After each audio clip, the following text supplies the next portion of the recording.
এদিকে মধ্যরাতেও বিভিন্ন ফিলিং স্টেশনে তেল সংগ্রহের চেষ্টা করছেন যাত্রীরা। এতে বিভিন্ন পাম্পে চাপ অব্যাহত রয়েছে। বিস্তারিত জানাতে রাজধানীর আসাদ গেট ফিলিং স্টেশন থেকে যুক্ত আছেন সহকর্মী ইমদাদুল আজাদ। ইমদাদ, জানাবেন মধ্যরাতে পাম্পগুলোতে চাপ কেমন দেখছেন আর যাত্রীরা তেল পাচ্ছেন কিনা?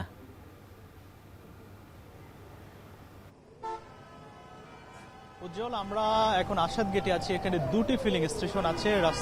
আমি যেখানে আছি রাস্তার ঠিক বিপরীত পাশে আরেকটি ফিলিং স্টেশন আছে, আমার ঠিক পেছনে একটি ফিলিং স্টেশন আছে। আমি এখানে যেটা দেখতে পাচ্ছি, এই আসাদ গেট থেকে যানবাহনের দীর্ঘ সারি কলেজ গেট পর্যন্ত বিস্তৃত হয়েছে।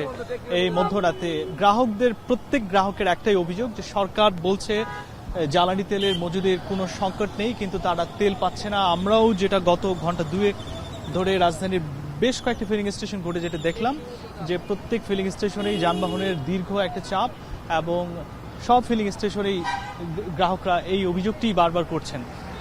এখন গ্রাহকরা যেটি বলছেন যে পেট্রোল পাম্পের মালিক তারা আসলে সিন্ডিকেট করার চেষ্টা করছেন, আর পেট্রোল পাম্প মালিক কর্তৃপক্ষ যে অভিযোগটি করছেন যে ভোক্তারা আতঙ্কের কারণে তারা বারবার অতিরিক্ত তেল মজুদের চেষ্টা করছেন, এবং পেট্রোল পাম্প মালিকগুলোর কর্তৃপক্ষ এই অভিযোগটাও করছেন যে অনেক গ্রাহক তাদের সাথে অনাকাঙ্ক্ষিত আচরণ করছেন।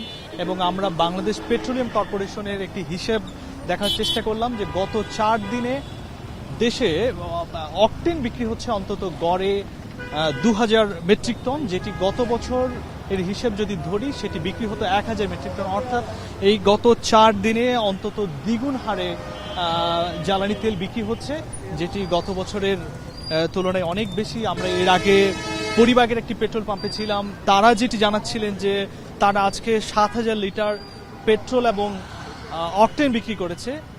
দুঃখিত, তারা আজকে 13,000 লিটার পেট্রোল এবং অকটেন বিক্রি করেছে, যেটি গত সপ্তাহে এই বিক্রির পরিমাণটা ছিল 7000 লিটার। এবং শেষ পর্যন্ত আমরা বেলা 12টা পর্যন্ত সেখানে ছিলাম। বেলা 12টার দিকে তারা প্রত্যেক মোটর সাইকেলে 2 লিটার করে পেট্রোল দেওয়ার পরে আসলে তাদের তেল প্রায় শেষের দিক ছিল। আমরা এখানেও দেখছি যে যানবাহনের একটা দীর্ঘ সারি, এক এক করে যানবাহন সামনে এগোচ্ছে। আমরা বেশ কয়েকজন গ্রাহকের সাথে কথা বলে যেটা জানতে পারলাম যে অনেকেই এখানে 2 ঘন্টা ধরে অপেক্ষা করছেন। আবার আরেক গ্রাহকের সাথে কথা বলো, যিনি তার জেনারেটর আছে এবং জেনারেটরের জন্য তেল পাচ্ছেন, আসলে গাড়ি ছাড়া তেল দিচ্ছেন না। উজ্জ্বল, এই ছিল আসাদ গেট থেকে আমার কাছে সর্বশেষ।